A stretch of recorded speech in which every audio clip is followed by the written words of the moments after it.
Joining us now is General Joseph Votel, former commander of the U.S. Central Command and U.S. Special Operations. He helped lead the fight against ISIS in Iraq and Syria. General, great to have you on the show. As we just saw in Iraq, American troops are vulnerable. One expert called the troops, and I'm quoting here, sitting ducks for Iran's proxy militias. What do you think?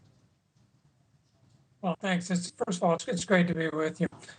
Yeah, there's no doubt there is risk involved with having troops deployed in Iraq or Syria, particularly when there's the presence of Iranian-backed Shia militia groups that operate in the area and that have a history of attacking us.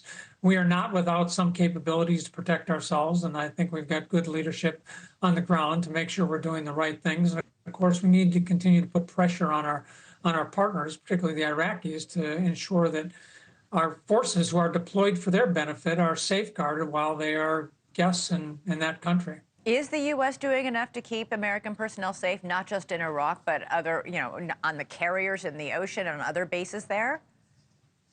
Well, yeah, I have very high confidence in our military leaders and their ability to do their mission and at the same time do the very best to keep our troops safe. All of these are difficult missions. There's an element of risk involved in everything that we do. Yeah. So there is no 100% guarantee, but I do think we have good leaders and we're paying attention to taking care of protecting our troops. We do need to make sure we address these threats in a preemptive and very active manner when they do present themselves, to make sure that we do stay safe. Even as we send all these assets, these military assets into the region, the White House is really urging through diplomatic means restraint to both Israel and Iran. The fact that Iran was warning an attack where this is going to be swift and severe, and it hasn't happened yet, is that an indication the diplomacy is working? I don't know. I mean, it would certainly be a good sign if it was. My feeling is it's very unlikely that diplomacy will get Iran or Hezbollah off the track that it is on. They generally tell us what they're going to do, and of course, both of these attacks, these strikes, the one in Beirut and the one later in Tehran, these were extraordinarily well-conducted operations that went after important people. They went into very sensitive areas of both Hezbollah and Tehran. Both are very, very embarrassed by all this, and I do think there will be a response out of this, and we should be prepared for that.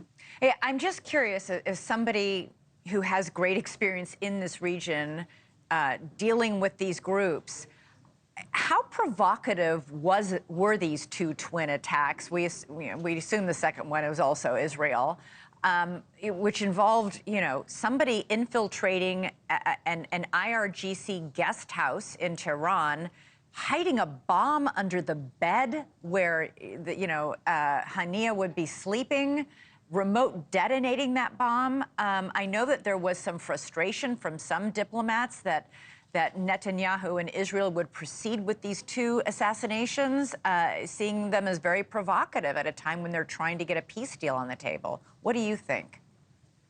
Well, yeah, I think when you look across the region, I think, clearly both of these strikes were done in areas where Hezbollah or Iran, I think, exerted a lot of control and where they felt safe.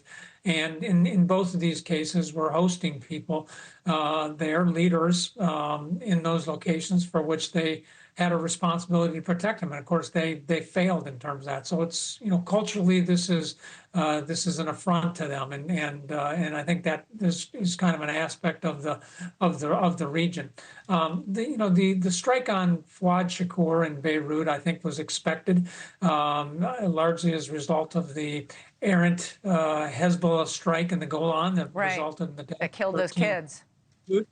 But the other one, I think, clearly, I think Israel made the determination that they were more concerned about punishing Hania and punishing Hamas than they were about continuing with the ongoing ceasefire discussions. Thanks so much for watching. Go to joinnn.com to find NewsNation on your television provider. And don't forget to click the red subscribe button below to get more of NewsNation's fact-driven, unbiased coverage.